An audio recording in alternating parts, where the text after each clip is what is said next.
Hoje o nosso capítulo primeiro, né? Na semana passada nós estudamos a nossa introdução, semana passada não, né? Semana retrasada, na última semana que nós nos encontramos.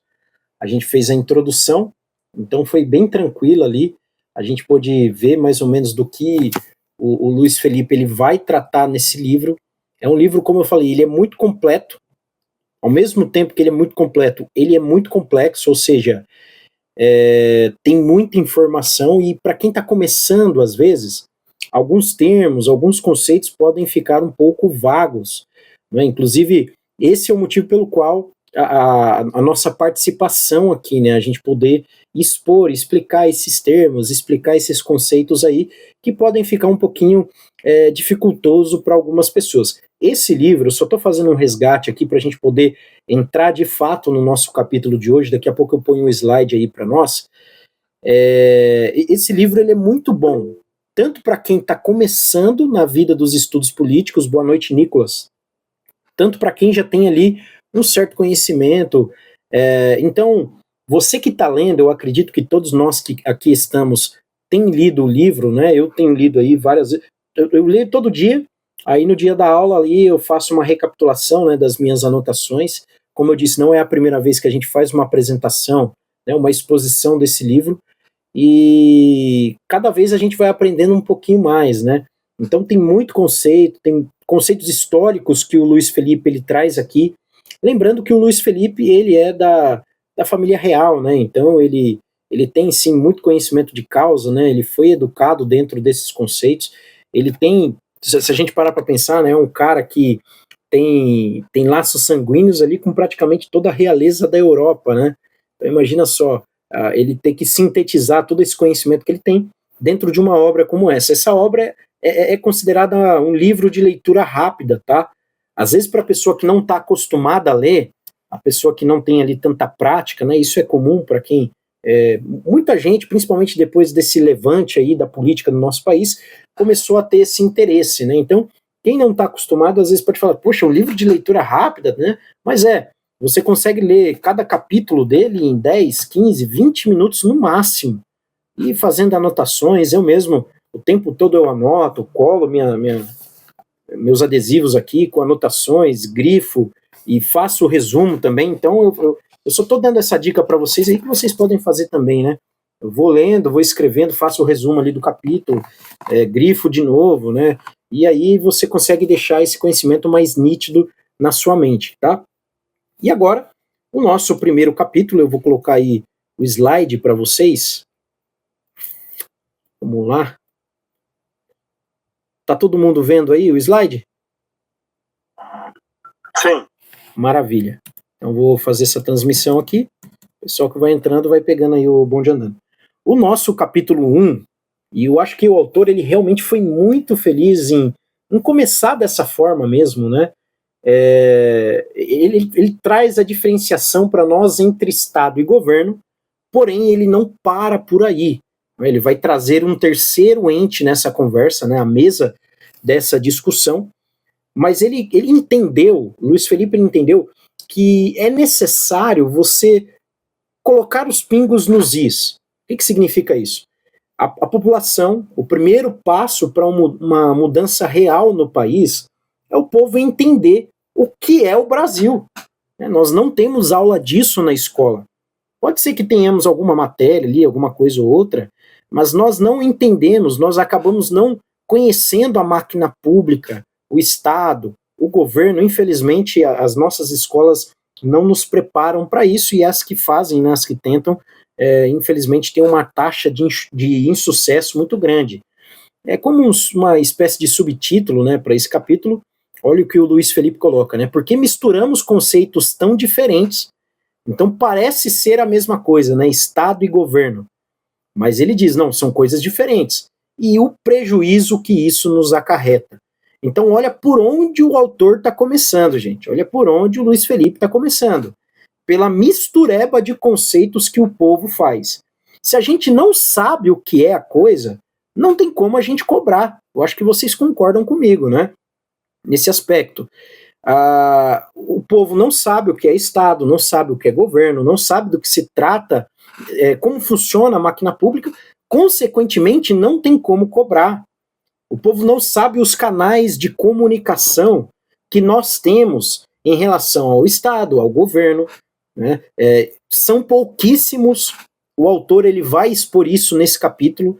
Ele vai dizer, olha, no nosso país, ou em países como o nosso, os canais de comunicação entre o povo e o governo, entre o povo e o Estado, são escassos. E nós vemos isso, né? Então, a cobrança que eu e vocês que estão aí na nossa sala, né, podem fazer em relação a políticas de Estado e a políticas de governo é muito difícil, é muito complicado. Geralmente a gente precisa recorrer a um vereador, a um deputado, ou ao próprio prefeito, que seja, né, algum político no geral, para poder ter alguma cobrança efetiva.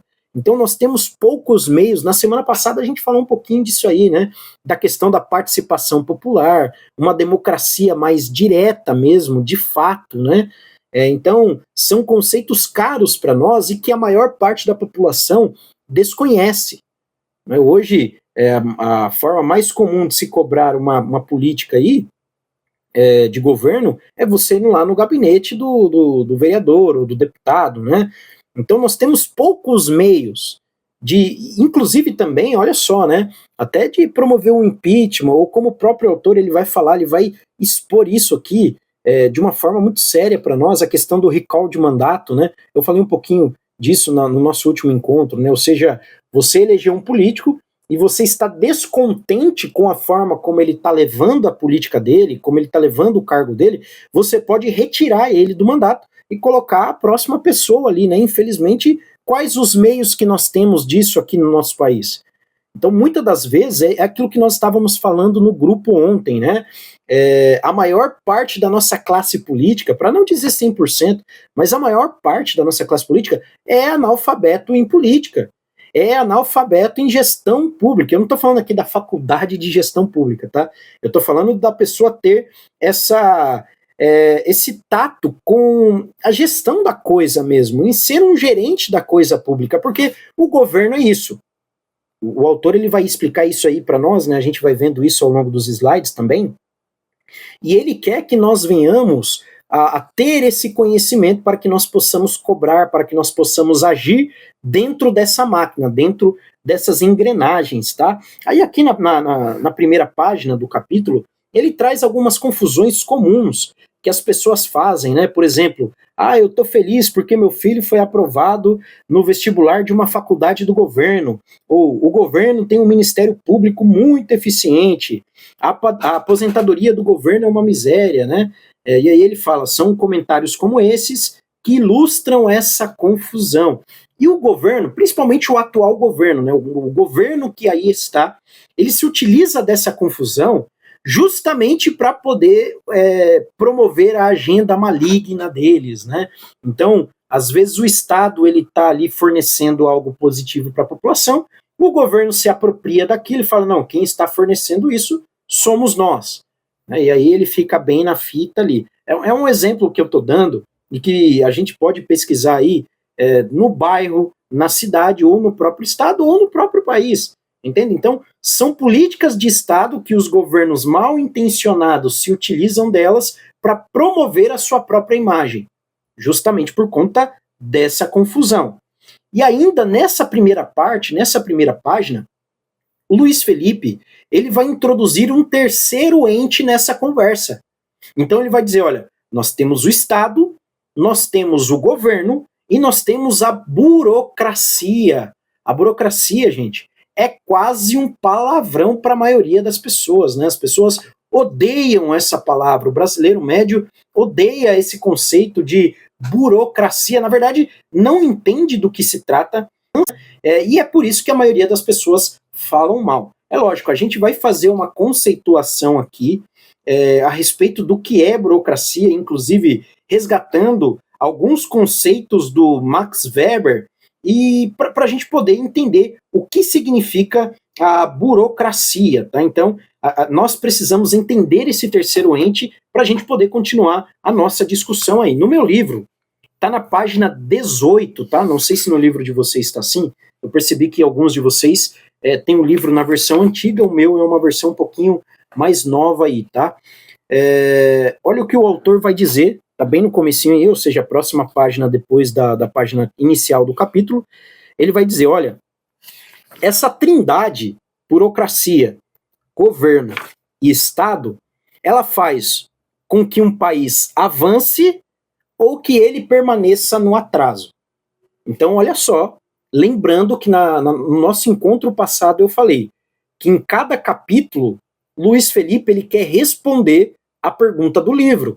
E olha lá o tanto de capítulo que ele escreve para responder essa pergunta, que para a maioria das pessoas acha que é muito simples. Então percebam que entender o porquê nós somos um país atrasado é muito mais complexo do que parece. Então, ele está dizendo, né, a primeira coisa que ele vai dizer no capítulo, olha, um país ou uma sociedade não consegue ingressar com fundamentos sólidos na rota do desenvolvimento se ele não entender a distinção entre governo e Estado.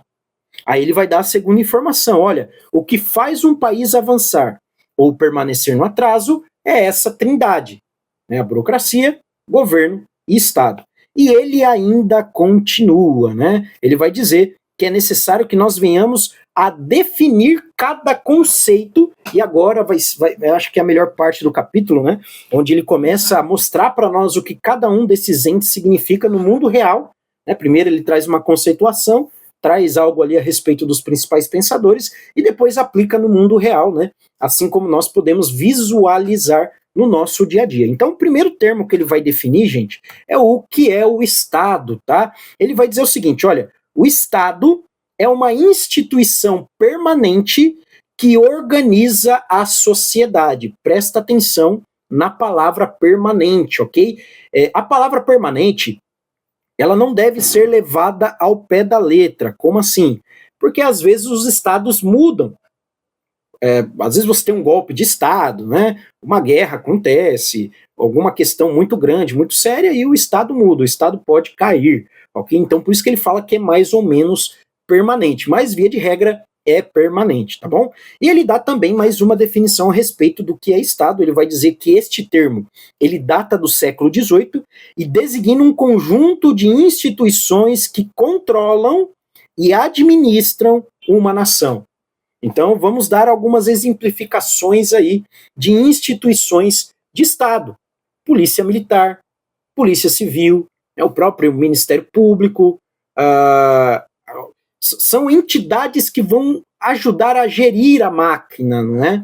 E são entidades de Estado, são entidades permanentes, mas elas são geridas pelo governo, que nós vamos conceituar melhor daqui a pouco. Uma coisa que eu preciso trazer para vocês é o seguinte, o principal pensador que o Luiz Felipe traz para nós, para dar essa conceituação de Estado, é o Max Weber.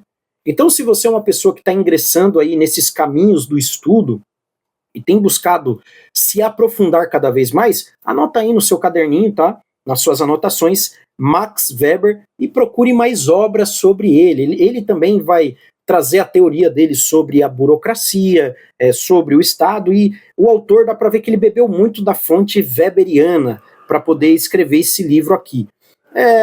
O Luiz Felipe, se eu não me engano, ele é formado em ciência política, né? E nas faculdades, aí, nas universidades que tem esse curso, eles acabam propagando muito as ideias de Weber aí. Inclusive, como eu falei, é importante que você busque, né? Compre aí algum livro dele depois. Não só do Weber, ele vai falar depois também do Ludwig von Mises, da Escola de Economia, a Escola Austríaca de Economia. Inclusive, ele tem um livro que ele fala somente sobre a burocracia, o nome do livro é Burocracia, vale a pena ler. Isso daqui vai dar uma luz muito maior a respeito do que o Luiz Felipe está falando aqui. Mas isso não é algo para agora, tá, gente? Agora é importante que nós venhamos a nos debruçar nesse livro e entender o que ele está falando em cada capítulo aqui. Então, recapitulando, Estado é um termo que data do século XIII, eu tinha falado 18, é século XIII, e designa um conjunto de instituições que controlam e administram uma nação. O que o Estado tem? Monopólio da força. No Brasil nós vemos isso, e é por isso que nós entendemos, por exemplo, que facções como CV, PCC, o primeiro comando puro, eu acho que se chama, sei lá, terceiro, tem um monte de facção aí, né? É por isso que nós entendemos que eles são grupos terroristas, Porque o próprio Max Weber vai delimitar isso para nós. Ele vai dizer, por exemplo, olha, o Estado ele tem um monopólio legítimo da força.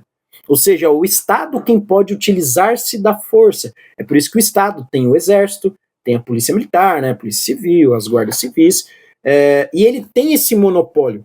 Porém, nas áreas dominadas pelo crime organizado, nas áreas dominadas pelo PCC, nas áreas dominadas pelo Comando Vermelho, quem tem o monopólio da força, gente? São essas facções. Né? Eles castigam os moradores, né? Tem aquele negócio lá de carecar a meninada, né? De quebrar os braços de não sei quem, aquela ideia lá do micro-ondas, né? Não sei se tem carioca aí na nossa aula, né? No nosso encontro aí. Isso daí ficou até famoso aí, né? Tem até uma cena no Tropa de Elite, no primeiro lá, que eles colocam um casal dentro dos pneus lá e colocam fogo, né? Aquilo ali era o chamado micro-ondas, né? Corrijam-me se eu estiver errado, mas olha para você ver, né? Então, nessas áreas, quem tem o monopólio da força é a facção, é esse grupo terrorista. Por isso que nós entendemos eles como sendo grupos terroristas. Não somente pela questão do monopólio da força, mas pelo território. Olha ali o terceiro ponto ali, gente. Baseado em território. O Brasil tem seu território, o Lula diz que é soberano, mas para entrar no Complexo da Penha, a Polícia Militar do Rio de Janeiro demorou 10 meses de planejamento. E ainda a quantidade de disparos que houve, né, a violência toda que houve por parte dos criminosos. Que soberania que o Brasil tem nesses estados, nesses locais, nesses territórios? Entendem? Então, eu estou trazendo essa questão da segurança pública para poder simplificar e ficar guardado na mente de vocês, tá? Então, o Estado tem o monopólio da força e da legislação. Nós não criamos leis. Lógico, né? Você tem ali o próprio legislativo, o Estado ele garante a aplicação daquelas leis, né? Por meio da polícia, instituições como o Ministério Público, universidades e previdência, que são administrados pelo governo. Mas antes dele explicar, falar mais a respeito dessa terceira entidade que é a burocracia, ele tenta definir também o que é o governo. Então, voltando um slide, né, ele fala das instituições do Estado e avançando agora ele mostra que o governo são agentes políticos temporários que administram o Estado. Então, a palavra-chave para explicar Estado é permanente e a palavra-chave para explicar governo é temporário. Resumindo, governo é aquilo que a gente vai eleger a cada 4 anos. Então, o governo que aí está é o governo Lula. Governo passado, governo Bolsonaro, governo Temer, governo Dilma. Tá? Então, esses são governantes.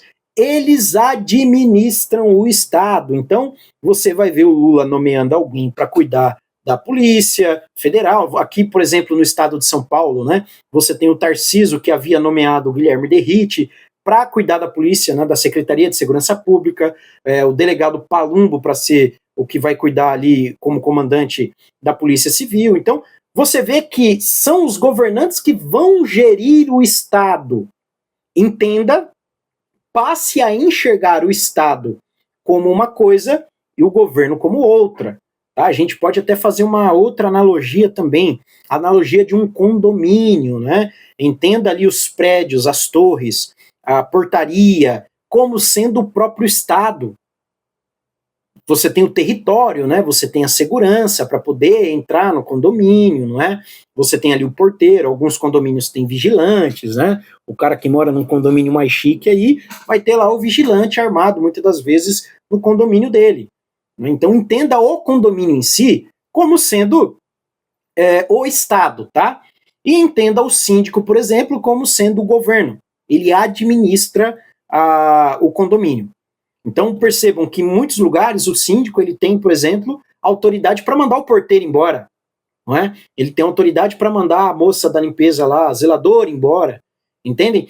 Ele pode nomear pessoas para cuidar de algumas coisas. Então o condomínio funciona basicamente dessa forma aí, né? E nós podemos se utilizar disso como sendo uma analogia para nós explicarmos. Então o governo ele é eletivo e transitório. Guarda essa palavra também, transitório. Os governos mudam. Os governos mudam e devem mudar. Dentro desse conceito, né, moderno de Estado, lembrando que a gente não está falando mais de absolutismo. O que é absolutismo? É o rei, o governante lá, enxergando ele mesmo como sendo o Estado. Ele dizia, eu sou a Constituição, eu sou o Estado, né? Nós não estamos falando disso, nós estamos falando de um conceito bem específico,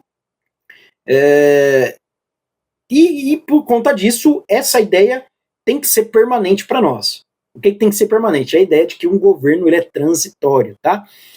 O governo ele pode alterar políticas, ou seja, por exemplo, você viu hoje o Lula lá, eu não sei se ele fez por decreto, dizendo que nas repartições públicas não pode mais falar linguagem neutra, né? Tem que ser o português bem claro. Nem linguagem neutra, nem todes, nem elos, nem delos, e nem o português, né? Quem está atento aí nas notícias viu que esses dias na Academia Brasileira de Letras apareceu uma pessoa falando o tal do português. Então não se pode mais falar isso nas repartições públicas. Isso daí é uma política de governo que altera as instituições de Estado. Então imagina, né? Nós estávamos vendo isso em algumas repartições públicas.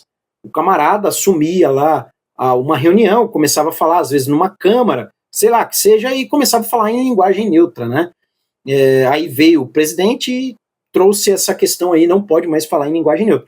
Uma política de governo que impactou diretamente na vida de uma instituição de Estado. Então pode alterar políticas, mas não é permanente. Então as políticas de governo não são permanentes, porque o próximo governo pode alterar as políticas dele. Porém, o nosso autor aqui, o Luiz Felipe, ele vai dizer o seguinte: os governos totalitários, ou os governos de tendência totalitária, como o nosso governo atual eles querem fazer com que políticas transitórias de governo se tornem políticas permanentes de Estado, porque eles têm anseios totalitários. Eles querem dominar, aparelhar a máquina pública. E o Luiz Felipe ele vai expressando, mostrando aqui para nós a quantidade de furos que nós temos na máquina pública brasileira, né? Porque ele vai dizer, né? Olha, o ente de um dos poderes nomeia o ente de outro poder, por exemplo, né? Nós temos aí o presidente da República, que pode indicar o ministro do STF, né? E muitas das vezes eles fazem isso com conchavos, fechando favores, né? E aí você vê o Estado aparelhado pelo governo. Então nós temos aí Lula 1, Lula 2, Dilma 1, Dilma 2,5, né? Aí você tem o Bolsonaro e o Temer, e agora Lula 3, né? Então olha a quantidade de tempo que o PT está na direção, na gestão do nosso Estado brasileiro. E aí tem gente que tem a coragem de vir e falar que o Estado não foi aparelhado pelo PT. Foi aparelhado. E isso daí representa a falência e é um dos motivos pelos quais, um dos principais motivos do porquê o Brasil é um país extremamente atrasado. A fragilidade das nossas políticas de Estado, ok? No Brasil, a forte confusão entre governo e Estado, nós já falamos disso. Agora ele vai adicionar esse terceiro ente, né, que é a burocracia. Olha o que ele vai dizer sobre burocracia, no meu livro está na página 19, ele diz o seguinte: o termo remete àquelas chateações sem fim, a que somos submetidos em repartições públicas, cartórios e escritórios de despachantes. E, de fato, isso representa um pouco do que é a burocracia. O Max Weber ele vai discorrer bastante sobre isso, tá? E ele vai dizer o seguinte: a burocracia ela é a instância que aplica as regras estabelecidas pelo Estado de acordo com a sua instituição. Então vamos tentar aí exemplificar melhor, né? Você tem o Estado, que é permanente, e você tem o governo, que é transitório. Entre um e outro, você tem a burocracia. Se nós não tivéssemos esse terceiro ente, seria muito mais fácil de o governo aparelhar o Estado. Porém, o que freia tanto o Estado quanto o governo é a própria burocracia. E eu deixei conceituado para nós, né, burocracia como sendo o corpo técnico que executa as regras do Estado. Então, por exemplo, né, como agentes da burocracia, você tem o funcionalismo público, né, uma parte do funcionalismo público, porque esse corpo técnico, né, não é eleito, mas possui estabilidade. Por que possui estabilidade? Para o agente do governo não ir lá e simplesmente mandar embora. Não, esse cara não está me agradando, não está rezando a cartilha do governo, vamos não mandar embora. Não pode, é uma limitação da interferência governamental ou da interferência estatal. Porém, o próprio Max Weber, assim como o próprio Luiz Felipe vai fazer, vai apontar alguns problemas que a burocracia pode trazer. Ela tende a se expandir e a se tornar algo sem limites. Olha aí para vocês entenderem, né? Um governo ele pode buscar a centralização de poder, o aparelhamento do Estado, mas também a burocracia pode fazer algo semelhante. Ou seja, você pode ter uma burocracia sem fim, de forma que trave a vida dos cidadãos, né? Então, continuando naquela explicação, você tem o Estado, você tem o governo, você tem esse ente que é uma espécie de liga entre os dois, né? A burocracia. E a burocracia, grosso modo, é o caminho que o Estado precisa tomar para efetivar algo na vida real, ok? Vamos pegar alguns exemplos aí do que é burocracia, exemplos simples, tá? Do dia a dia para nós aí. Um governo, ele não pode simplesmente mudar um código penal, ou não pode mudar, por exemplo, o CTB, não pode simplesmente chegar lá e fazer isso, da mesma forma também que os parlamentares não podem simplesmente fazer isso, né? Para ter uma alteração na lei, o que é necessário? Vamos supor, você tem lá o deputado federal que quer fazer com que agora as camisetas azuis sejam crime. Aí ele vai escrever lá um texto de lei, né? Vai deixar tudo prontinho, vai deixar a justificativa dele, vai dizer, olha, as camisetas azuis devem ser consideradas criminosas, né? Quem andar com camiseta azul tem que ser considerado criminoso, porque isso daí afeta diretamente tal. Ele deixou tudo escrito lá. Aí ele vai apresentar isso no parlamento. Os parlamentares vão parlamentar, né? Vão discutir sobre isso, vão chegar a uma conclusão, vão nomear um relator, porque esse relator ele pode alterar o texto original da lei. Ah, não, vamos mudar isso, vamos mudar aquilo. Beleza, chegamos numa conclusão.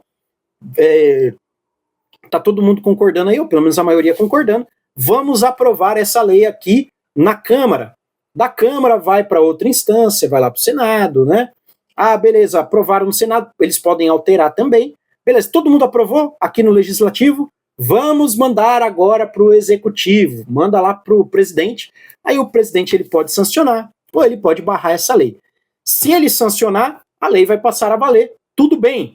Se ele tentar derrubar a lei, né, impedir que ela passe, o parlamento pode derrubar o veto presidencial. Então o presidente não quer mais, a gente quer, a gente votou, a lei está tudo bem escrita. Vocês entendem? Não é simplesmente o Lula chegar hoje, ou o presidente da Câmara, né, o Hugo Mota, outro que seja. Não, a partir de hoje, todo mundo que andar de camiseta azul vai ser preso. Não é simplesmente isso. Tem todo um trâmite. Este trâmite é a tal da burocracia. Tá bom? Então, essas discussões, esse caminho que tem que percorrer é a tal da burocracia, tá, gente? Eu espero que tenha ficado bem claro, talvez alguém não tinha entendido isso até esse momento. É um exemplo, tá? Então, não é simplesmente criar uma lei, considerar algo crime, né? Vamos criminalizar, ou, por exemplo, vamos dar um exemplo aqui mais próximo de nós, né, da nossa realidade como pessoas da direita. Lembra daquela briga que o Bolsonaro teve lá com a Maria do Rosário, né? Dá que eu te dou outra, né? Por que eles começaram a discutir? Porque o Bolsonaro estava naquele projeto lá, né, da castração química para estupradores, né? Ele apoiava isso, né? É algo mais ou menos assim que estava acontecendo ali. Inclusive tinha aquela questão do Champinha, né? Lembra do Champinha, que sequestrou o casal lá, abusou da menina, matou o cara, né? E a Maria do Rosário estava defendendo ele, aí virou todo esse estardalhaço aí. Mas qual que é a questão aqui? Não era simplesmente o Bolsonaro chegar lá e falar, olha, não, a castração química vale... Por que eu digo isso? A maior parte da população, como é composta de pessoas ignorantes, eles acham que o político tem todo o poder.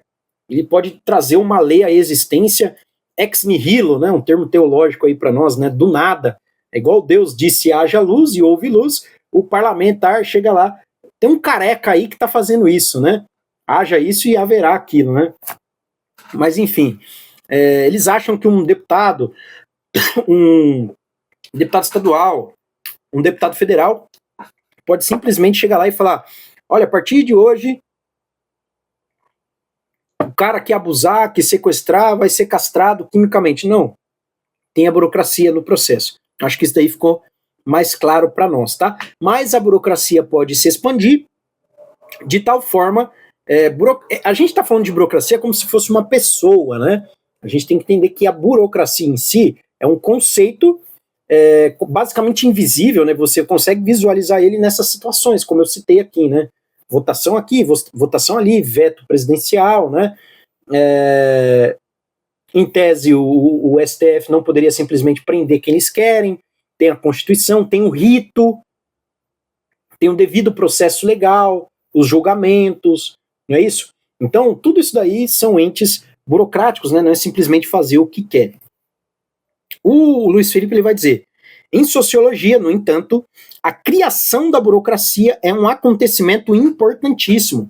Burocracia é a estrutura organizativa caracterizada por regras e procedimentos. Igual eu falei aqui, tem um procedimento, vota na Câmara, vota no Senado, vai lá para o presidente, não é?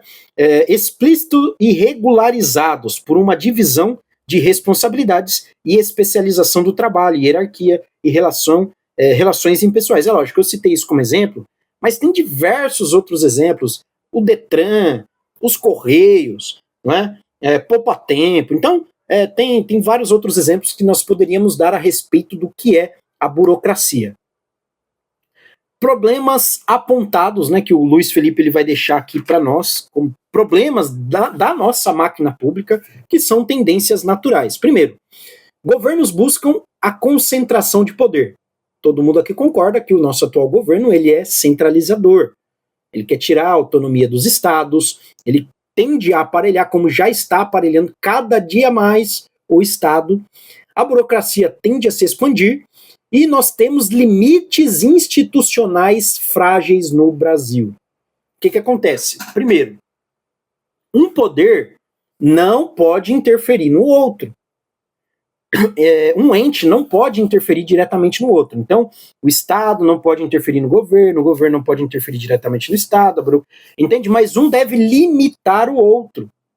O Estado deve ter um freio e contrapeso contra o governo deve ter um freio e um contrapeso contra o Estado, a burocracia também, entende? É como se fosse um negócio, um pega-pega ali, entende? Por quê?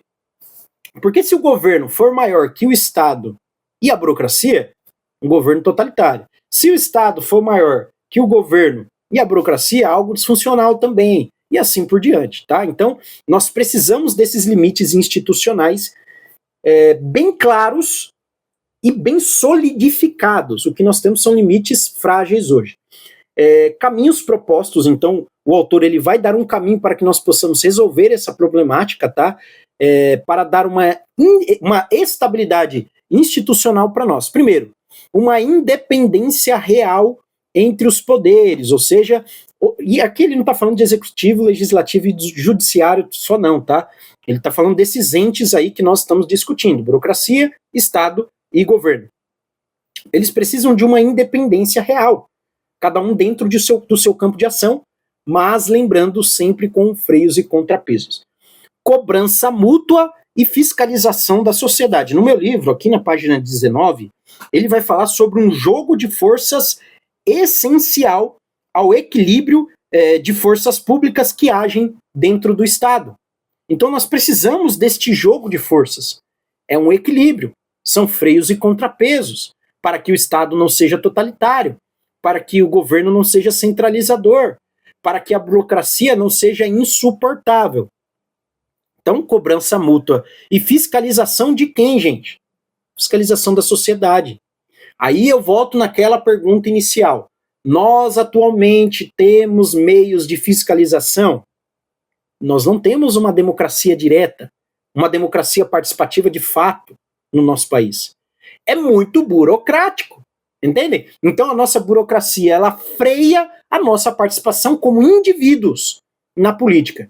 Aí tem aquela ilusão, mas você pode ir lá nas reuniões, lá da Câmara dos Vereadores. Tudo bem, você pode ir lá, tem uma certa transparência, gente, mas pelo amor de Deus, né? Nós não temos uma interferência direta mesmo, né? Eu citei a questão do recall de mandato, porque político tem medo de perder cargo, né? Político tem medo de perder eleição. Se não fosse assim, eles não iam aparecer comendo pastel e bebendo caldo de cana de 4 em 4 anos, né? Se bem que isso tá acabando um pouquinho, né? Antigamente isso daí era mais descarado, né? A cada 4 anos a vereadorzada lá aparecia. Aqui na minha cidade tem uma feira muito grande, né? A feira do Colonial. É grande mesmo. Então a cada 4 anos você via meio mundo lá passeando na feira com pastel, depois não via mais, né? Tem até uma foto, eu acho que é do João Dória, né? Tomando um cafezinho na padaria. Quem lembra dessa foto aí, né? Naquele copinho de padaria, né? E com aquela cara de nojo, parecia que tava tomando água suja. É uma cena ridícula, né? Mas, voltando, né? O político tem medo de perder o cargo, o político tem medo de perder a eleição. E nós precisamos trabalhar com isso. Mas quais meios efetivos nós, como povo, temos? Eu, particularmente, desconheço, né? Inclusive, um dos pontos que o Luiz Felipe trabalha, não só no livro, mas depois eu vou até apresentar uma obra dele aqui também para vocês, fico até de recomendação, tá? Essa questão ele chama de Plano Brasil, né? E é importante para nós. Como eu disse, a ideia aqui não é exaltar ninguém, tá, gente? Não é um puxa-saquismo, não. A ideia é o seguinte, é a gente poder discutir a matéria do livro, é a gente poder, daqui a pouco eu vou abrir, né, para a gente poder conversar, poder deixar bem claro o nosso papel como sociedade. Isso aqui é um princípio, essa discussão que nós estamos tendo, esse grupo de estudo, é um princípio de mudança, tá, gente? A gente está entendendo junto o que é o Estado, o que é a máquina pública, qual a participação nós podemos e devemos ter, tá? O que é o nosso país, o que é o Brasil. Tem gente que se candidata, a maioria é assim, e não sabe o que é a cidade, não sabe o que é o Brasil, entende? Analfabetos políticos e, gente, um gerente que não sabe o que está fazendo, vai falir a coisa, né? Imagina só, você abre uma padaria aí na sua cidade. Só que você nunca trabalhou com padaria. Você nunca administrou uma empresa. Você nunca foi chefe. Você nunca foi gerente. Você não conhece a burocracia para se abrir uma empresa. Você não sabe quais impostos você precisa pagar. O que vai acontecer com a sua padaria? Você tem dinheiro pra caramba para abrir. O que vai acontecer com a sua padaria? Vai falir, cara. Ou você vai ficar sugando seu dinheiro lá até o ponto que seu dinheiro acaba. Então, é isso que acontece com os nossos políticos, com os nossos gestores públicos aí. Conclusão, compreender Estado, governo e burocracia é essencial. Sem limites adequados, o país permanece no atraso. Aí aqui ele vai ainda citar algumas coisas sobre a questão do governo, né? Voltando um pouco aqui sobre a questão do governo, raras são as vezes em que um governo totalitário ele se demoveu do poder ou reforçou a independência de outras instituições de Estado que o governo não controlava. O que ele está dizendo? Todo governo tem tendências centralizadoras. Quando o cara toma um poder, por exemplo, vamos falar do Maduro aí, né? Você acha que ele vai querer entregar o poder para o povo de graça? Não vai querer. Né? Da mesma forma, o nosso atual governo. Os caras vão querer ficar no poder em todo momento. Todo governo com tendências totalitárias é assim. Tá? Então, é um ponto importante para a gente citar. Outra coisa também que ele vai dizer, no meu livro está na página 22. Em um Estado moderno, os canais de influência e comunicação com o povo são diretos e abundantes. Então, o Estado ele precisa desses canais de comunicação e num Estado saudável são diretos e abundantes. Porém, já em um Estado totalitário, olha só, esses canais não existem ou foram extintos. Então, percebam, gente, nosso país é basicamente um país totalitário. Porque o governo faz o que quer da gente, é o que eu falei no nosso último encontro. Se eles quiserem colocar mais 20% de qualquer imposto no nosso lombo, eles vão colocar. O que a gente vai fazer? Né? Por outro lado, aí ele vai falar aqui, né, no final da página, nós precisamos tornar não só a burocracia, mas tudo de forma sujeita à supervisão de representantes eleitos. Então, quais representantes eleitos nós temos? Né? Eu não estou falando de vereador ou deputado, não. Eu estou falando de um representante direto do povo. Como se fosse ali uma espécie de presidente de bairro, sabe? Quais nós temos? Nós não temos. Então nós não temos essa política aí. Aí no final ele vai dizer, né, os poderes têm de operar de maneira independente entre si, um não pode ter um condão de nomear dirigentes do outro poder, por exemplo, tá? E depois ele vai dizer, há uma propensão natural de todo governo de concentrar e de se perpetuar no poder. Também uma tendência de toda a burocracia se expandir. Além da independência dos poderes, existe a cobrança. Então, tem que haver cobrança da sociedade e tem que haver cobrança também por parte dos poderes. Eu vou abrir agora para a gente poder conversar aí, meus amigos. Vou até parar minha apresentação aqui, voltar meu rosto. Alguém tem alguma pergunta, algum comentário, aproveitando esse tempo final que a gente tem? Vamos ser bem objetivo. Nós temos aí 17 minutos, tá? Fiquem à vontade. Antes disso, acho que todo mundo tá me vendo aí, o Plano Brasil que eu falei é esse, tá vendo? É do Luiz Felipe. Então aqui ele vai tratar dessas questões que a gente discutiu. Ele vai falar, por exemplo, aqui, ó, voto distrital, representantes direto, recall de mandato, chefe de Estado com funções específicas, algumas mudanças em algumas leis e algumas legislações específicas para poder tornar a máquina pública mais transparente e mais fiel aos anseios do povo, né, e não simplesmente aos anseios de uma elite que usurpou os poderes e que é, sim, a elite do nosso país. Né? A elite do nosso país não é uma elite burguesa, é uma elite estatal, né? Uma elite política. Mas aí, gente, alguém tem algum comentário, alguma pergunta, alguma questão? Fica à vontade aí.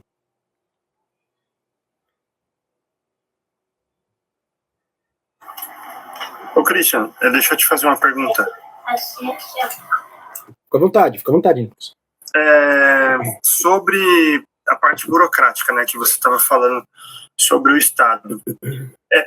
Seria um direito nosso também fazer essa parte que o Estado não faz de fiscalização, que também é uma parte dos vereadores, mas por conta da burocracia, isso fica difícil para a gente como cidadão? Cara, é um direito nosso fiscalizar. Nós temos sim alguns canais para fazer isso, mas eles são escassos. Nós temos esses canais, nós temos esse direito e nós temos esse dever. Só que a maioria do povo não faz, né? E muitos dos que fazem, lógico que fazem com interesses, né? Você vê ali, na minha cidade tem alguns aqui, os caras ficam postando vídeo aí no TikTok, no Instagram, a rua rachada, né? Olha aqui o ponto de ônibus cheio de mato, né? Então é sempre com algum interesse por trás. Mas sim, nós temos esses canais e nós temos esse direito. Porém, esses canais são escassos, cara.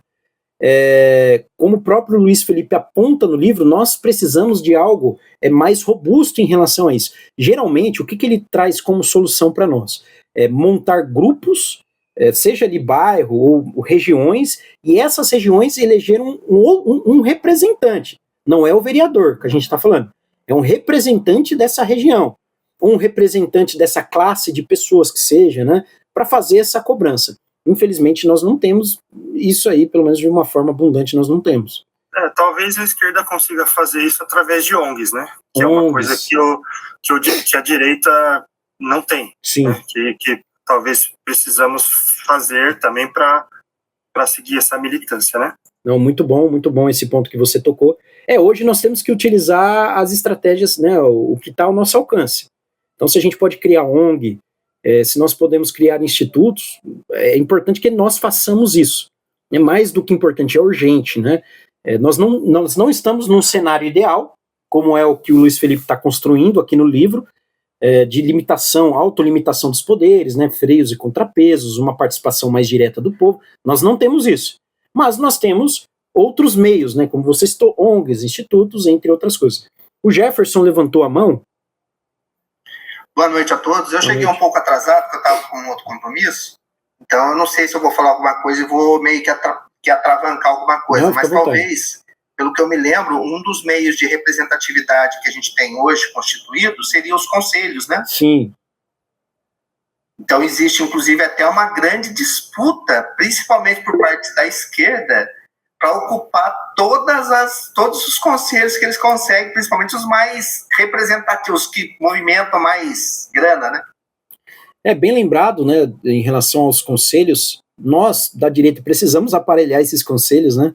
A gente falando aí de uma questão de tomada de poder, né, estratégia política. Pelo menos equilibrar as forças. Né? Pelo menos, né, no mínimo, verdade. Muito bem lembrado. Mas realmente, você citou muito bem, os conselhos são meios de participação, mas não são os meios ideais, né? Nós precisamos, o quanto mais meios de participação política o povo tiver, melhor. Porque, via de regra, lá, o conselheiro, ele é profissional do negócio, né? Ele acaba sendo assalariado, né? Nós estamos falando ali de uma participação, não no sentido profissional da coisa, né?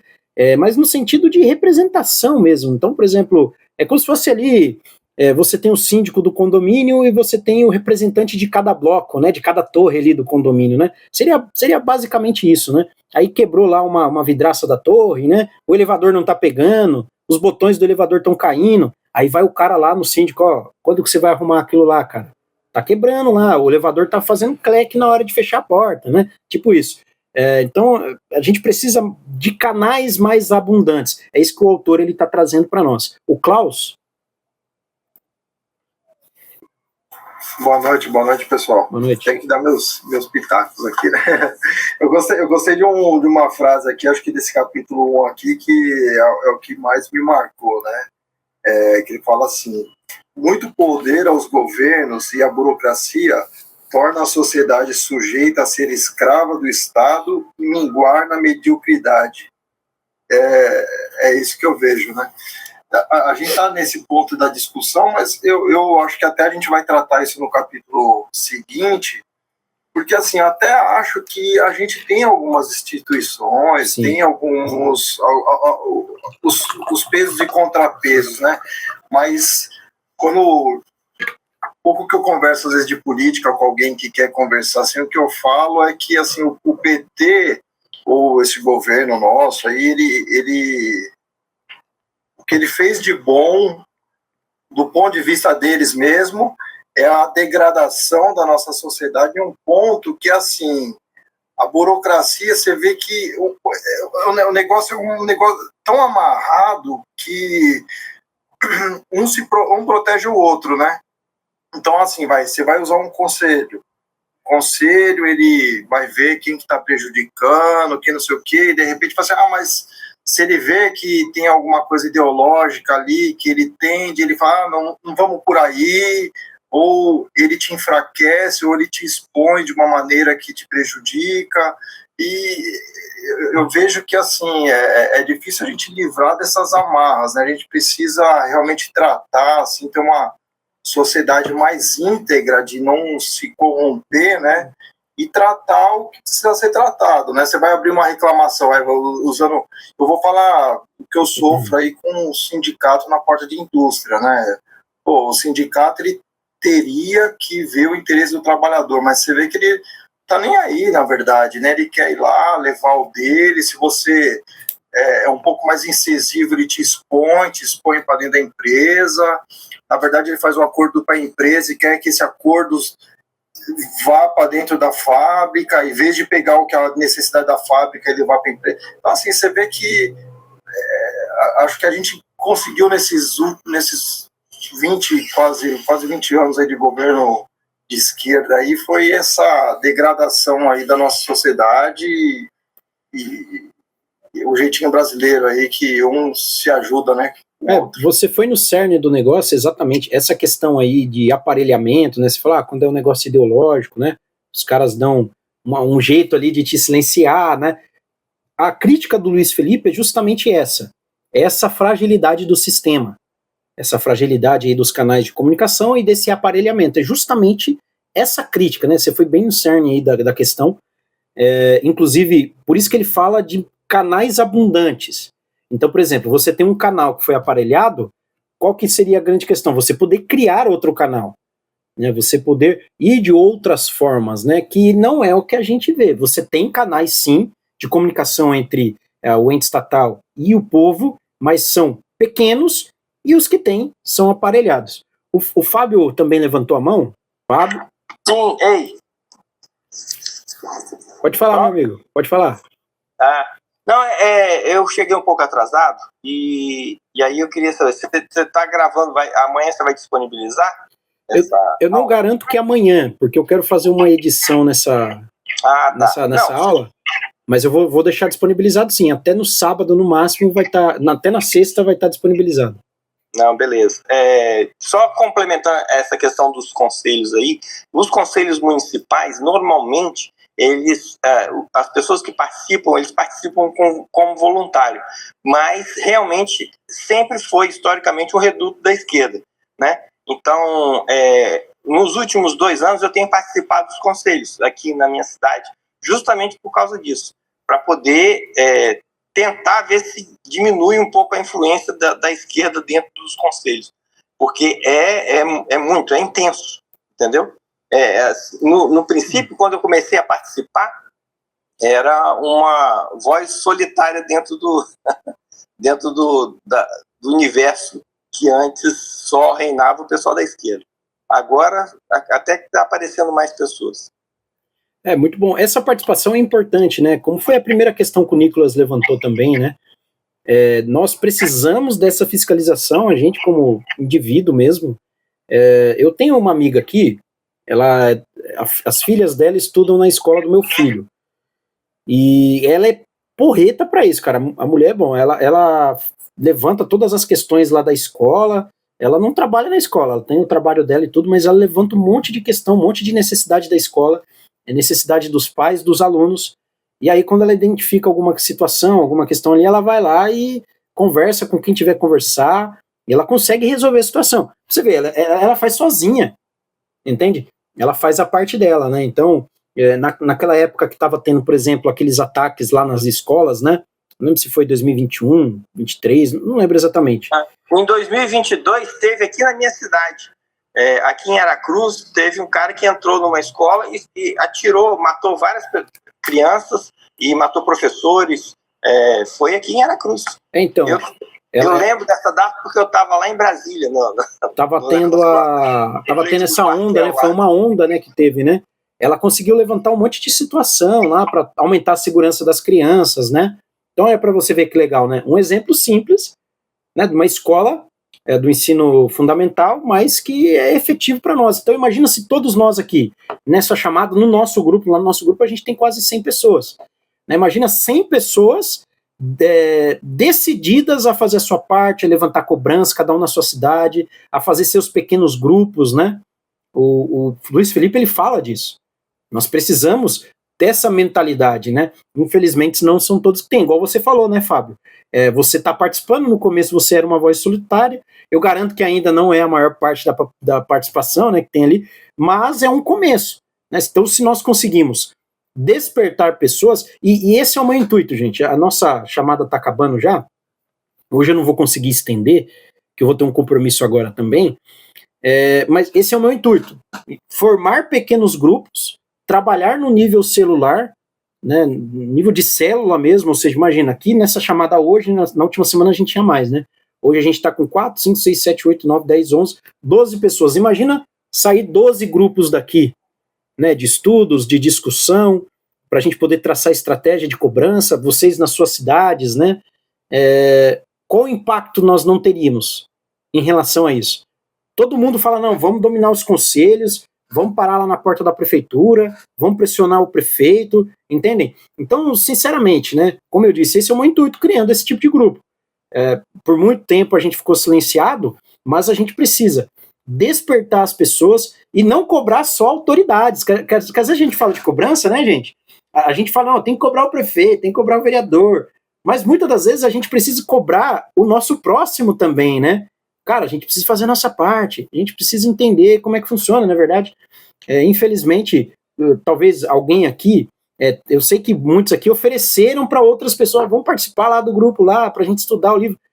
Ah, legal, até gosta da ideia, mas não quer saber. Não quer ler, não quer entender. Né? Infelizmente, não é isso, gente.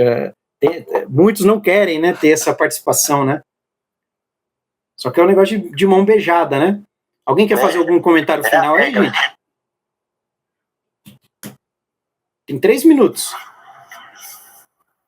Eu vou dar um exemplo do que eu tenho passado, porque agora, final do ano, né, tem as questões sindicais, né, daí o pessoal discute bastante, né, ninguém gosta do sindicato, né, mas o que acontece? O sindicato que rege aqui a empresa que eu trabalho, os metalúrgicos aí, né, o que eles fizeram, né, o ano passado? Eles colocaram... Eles falam que brigam lá por um acordo sindical e tal, e tem depois um desconto, né, em folha de pagamento. Quem quer oposição tinha que ir 11 vezes lá na porta do sindicato entregar uma cartinha lá falando que era opositor, né. Isso. E daí as pessoas falam o seguinte: eu coloquei na ponta do papel, é mais vantajoso ser sócio do sindicato e do que, não sei, ir lá levar a carta, porque, é meu trabalho levar a carta. Daí o que eu falo, né, da questão da integridade, né, eu coloquei assim para algumas pessoas, né, assim, tem uma questão nisso, né, se você é satisfeito com o governo que a gente tem, então tá tudo certo, se associa mesmo e mantém. Agora, se você acha que tá errado, o que sustenta é o dinheiro. Daí, às vezes você põe na ponta do lápis e fala, é mais barato, mas o que para eles... é o que você está sustentando e dando força para eles, né? Então é uma questão, às vezes, não só financeira, mas também de integridade da pessoa, né? Eu acho que tem um pouco isso também da nossa sociedade hoje, né? Da nossa condição, assim, como pessoas, né? A pessoa fala, mas eu vou ouvir uma música da Anitta, eu vou colocar no meu carro um CD da Anitta e dar voz para ela, eu vou dar um dinheiro para o sindicato porque eu não quero ter o trabalho de ir lá e me opor. Então, acho que realmente essa cobrança individual aí, ela precisa existir mesmo, né? É um ponto de partida. A gente precisa disso, a Jaqueline até disse, né? O povo está muito acomodado. E é verdade, né? Infelizmente, é muita mão beijada. Bom, gente, é isso, a chamada vai encerrar aqui. Obrigado pela presença de vocês, tá? Até a próxima, se Deus quiser. Obrigado mesmo. Infelizmente não posso estender, porque vou para outro compromisso agora, mas Deus abençoe a vida de vocês. Até a próxima.